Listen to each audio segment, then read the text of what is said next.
Guys, welcome to another vlog. Pasensya na at ngayon lang ako nagka-vlog ulit. Ito ang buhay ko sa probinsya. Ulam-ulam ako ng kalabasa, ang palaya. Yan. Ulam ko. Ipon.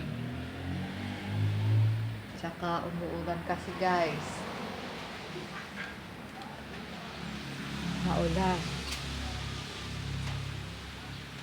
Kaya bahala naman sila sa paraangan namin, guys. Simple lang buhay ko.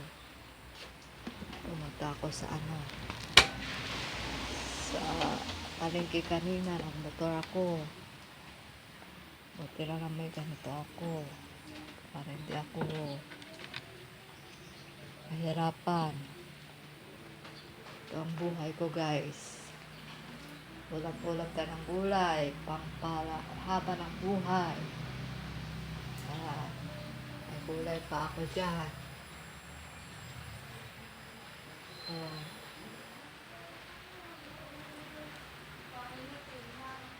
Okay guys, see you to another vlog. Bye. Subscribe and like. Bye.